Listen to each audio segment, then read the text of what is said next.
What is up, guys? Part 310 with the Go2 Gamers here, and I just got done watching the Xbox press conference where they revealed the new Xbox. And firstly, um, there was a lot of information on the new Xbox. They showed a couple games, a couple new features that they're going to have, but I think they're saving a lot more for E3. But I'm going to go over what was said in the press conference, and we have a lot to cover, so here we go. Um, the new Xbox is now going to be called Xbox One. A lot of people thought it was going to be called Xbox 720 or Project Durango, or there was a bunch of different names, but they officially named it Xbox One.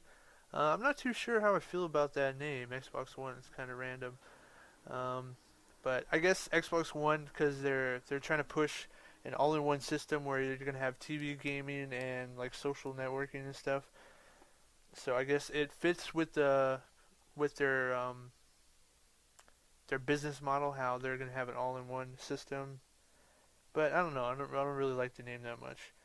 Um, the new console is like sleek black. I'll show a picture of it. Has a new design, new controller, new Kinect. The Kinect looks pretty sick.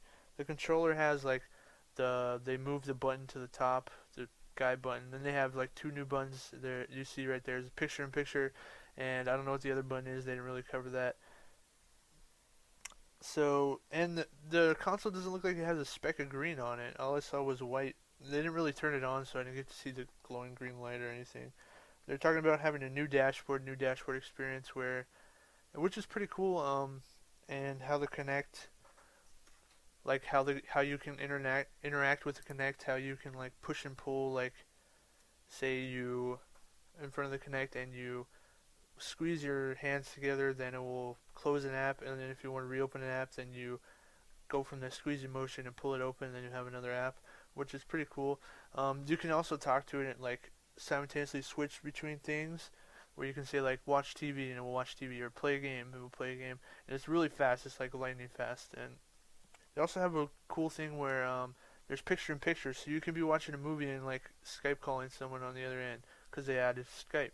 So that's pretty cool. Like if you have a friend and or a couple of friends, because they said that they're gonna have group chat, you can like all watch a movie, sync it up, and like Skype chat while watching a movie. It would be pretty cool. Um, the Xbox is supposed to remember what you were doing last, so as soon as you turn on your Xbox, you can like jump back right into a game where you left off without loading or anything. As you may have already guessed, you can watch TV on your Xbox now. I guess you have to have a subscription to your cable company. I don't know if all cable carriers are available. Hopefully, I have Verizon, and they had Comcast, so hopefully all carriers are going to be available. They have like an Xbox guide where you can basically see what's on TV, like movies and like popular stuff, or you can just say watch MTV, watch History Channel, and it will automatically change to that channel, so you don't have to remember channels. Um, they also have, like I said, they have Skype picture in picture, which is pretty cool, and I don't know what that other button is on the Xbox. I think it looks like a list, so maybe that's your start button, but I'm not pretty sure. I'm not too sure. Like I said, they're gonna have Skype, which so you have to. I think you have to. They didn't say anything about having to have the Connect, but it looks like you're going to have the Connect to be able to use the Xbox. I think it's going to ship with the actual system. So people that don't really want to connect or don't have room for the Connect, you're gonna have to like tough it out. Basically, gonna have a Connect. You can basically speak at it, but if you want to play Connect games, I don't even know. They didn't really talk about having Connect games. Maybe Connect is like basically just another controller for the Xbox, and they basically made their games obsolete because not that many people play Connect. Maybe little kids. I had a Connect when it first came out. I tried it out, but I didn't really play it that much because I don't have enough room for it. Like I don't know. And the next thing they have is like a sports app where they partner with EA and NFL and like a bunch of other stuff. So while you're watching like NFL and you have a fantasy sports league, like if you're one of your players on your fantasy sport league scores, then it will show up automatically and like it will show you the points. It was pretty cool. Also with basketball, if you have a fantasy league in basketball, it'll do the same thing. Um, they're pushing smart glass, like they're trying to say everything is going to be available through smart glass. So like you can use your tablet or your phone as a controller, and like gestures on your dashboard, so you don't have to use your hand. They're really trying to push their smart glass technology.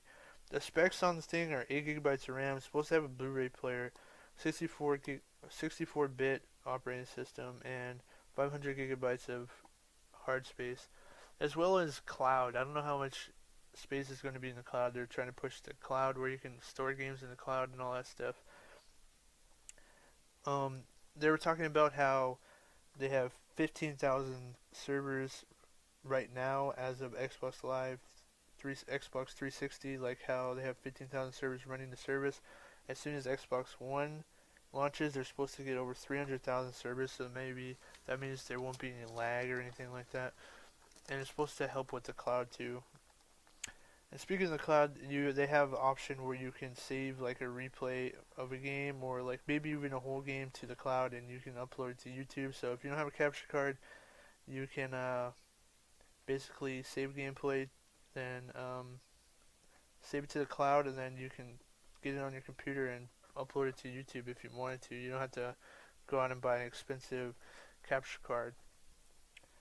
They changed their achievement system. It's still the same achievement system, but how it shows is different, as well as it.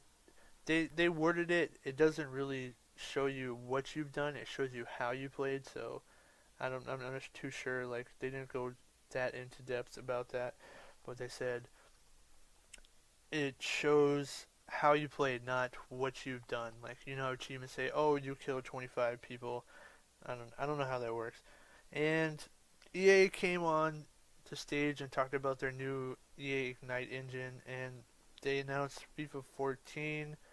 I forgot the subtitle, but FIFA 14 exclusive on Xbox. I'm not too sure if that means FIFA 14 exclusively or FIFA 14 that they had like with the subtitle that's going to be exclusive. Because if FIFA 14 is exclusive with Xbox, a lot of PS3 or PS4 actually, or people are gonna get pissed because that game is super popular, and a lot of people aren't gonna want to buy just an Xbox One for FIFA 14. Maybe they will. I'm not sure.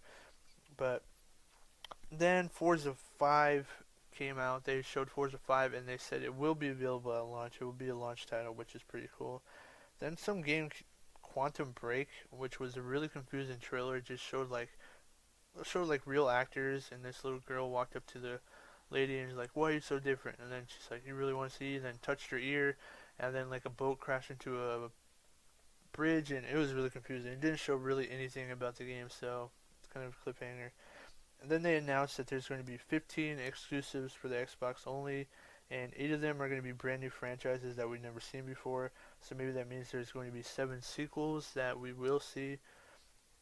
And people, and then people were talking about the TV thingy-mabobber, and they said that they were going to launch a Halo TV series, and Steven Spielberg is going to be the director, so that may be a good show since Steven Spielberg will be the director. They didn't give a release date for Xbox One, like the launch, but they said it will be out this year, so they're probably waiting for E3 to officially tell us when it will be available. GameStop may accept pre-orders. They didn't say a price or anything either. It's probably going to be up there. It's probably going to be like 500, 600 bucks at launch, so it'd be pretty expensive. Um, so in 19 days at E3, they're going to go more in depth into their when it's going to be launched. I hope, and like if they had any other features, they didn't really tell us. Um, and then lastly, they ended with Call of Duty Ghosts. They showed a world premiere, and as always, Xbox gets exclusive access to all DLC content first, and PlayStation has to wait like a month or whatever. So that didn't change.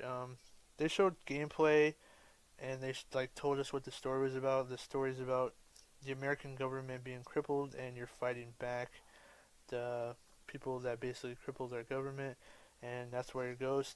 And they showed their dogs are now implemented into the game as squad mates, so it's not just you're running around with a bunch of AI people. You're running around with a dog and AI people, so that'd be pretty cool. They showed some new features in Call of Duty. Now you can look around corners. You can slide on the ground. Looks like Dolphin dives back in one of their screenshots. The guy was diving.